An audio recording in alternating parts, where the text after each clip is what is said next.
আমাদের দেশের দুটো রাজনৈতিক দল বিএনপি এবং আওয়ামী লীগ, ইভেন জাতীয় পার্টি, তাদের জীবনের যে আপনি গ্রাফ দেখেন, এরপর মুসলিম লীগের গ্রাফ দেখেন, জামাতের গ্রাফ দেখেন, শুরু থেকে আজ পর্যন্ত প্রত্যেকটি দল বারবার একই ভুল করে। ক্ষমতায় থাকতে যে ভুল, সেই ভুল ক্ষমতায় দ্বিতীয়বার এসে আবার সেই ভুল করে।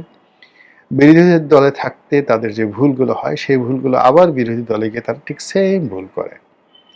বিরোধী দলে থাকতে যারা ক্ষমতায় থাকে তারা তওবা করে, আর কখনো হরতাল করব না, গাড়িতে আগুন লাগাবো না, পিছন থেকে কোনো চক্রান্ত করবো না, পলিটিক্যালি ম্যাচিউর থাকবো। কিন্তু যখনই বিরোধী দলে যায়, প্রথমে গিয়ে বলে চাকু মারো, বোমা মারো, ওইটা করো ইত্যাদি ইত্যাদি ঘটনা।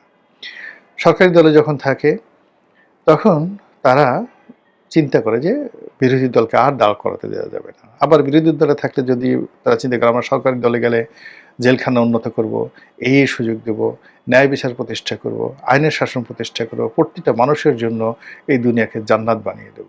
কিন্তু ক্ষমতায় এসে আবার সেই আমি জাহান্নামের আগুনে বসিয়া হাসি পুষ্পের হাসির মতো ঘটনা ঘটাতে থাকে। তো এইবারে যে বিএনপি খুব স্বল্প সময়ের মধ্যে আসছে, আপনি গিয়ে দেখুন যে 2001 থেকে 2006 সেই বিএনপির মধ্যে আর এখনকার বিএনপির মধ্যে কোনো বিষয় ইতিবাচক পরিবর্তন হয়েছে কিনা, নাম্বার 1। নাম্বার 2 হলো যে আগের সরকারের যে নেতিবাচক বিষয়গুলো ছিল, সেই নেতিবাচক বিষয়গুলো কমেছে না বেড়েছে।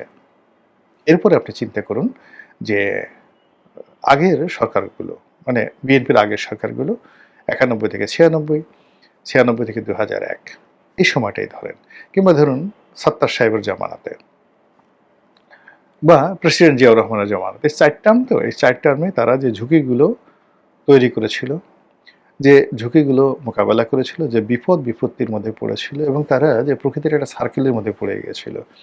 আপনি গিয়ে দেখেন এইবার ঠিক সেম ঘটনাগুলো, অর্থাৎ জিয়াউর রহমান সাহেবের আমলের বিপদগুলো, সাত্তার সাহেবের আমলের যে অনিয়ন্ত্রিত অবস্থা, বিশৃঙ্খলা, এবং তৃতীয় চতুর্থ পক্ষের যে আগমন, সবাই টের পাচ্ছিল যে সরকার টিকবে না।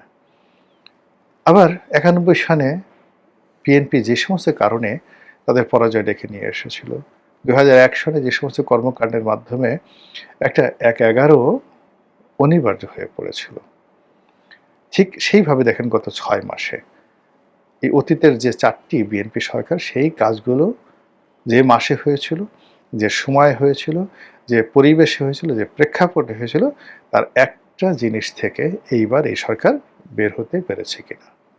ফলে সেই দিক থেকে আপনি যদি ধরেন এইবারের 2026 সনের 21শে আগস্ট, এবং এই 21শে আগস্টে বঙ্গভবনে রাষ্ট্রপতির শপথ এবং মন্ত্রীদের শপথ, এবং এর মাধ্যমে সরকারের অতি আনন্দ, অতি উৎসাহ, এবং ভালো কিছু করার তাদের এই আগস্ট মাসকে কেন্দ্র করে যে চেষ্টা, এটি আমার দৃষ্টিতে, মন বলছে, এটার কোনো যুক্তি নাই, ব্যাখ্যা নেই, কিন্তু মন বলছে এর পরিণতি কোনো অবস্থাতেই আমাদের কারোর জন্য ভালো হবে না।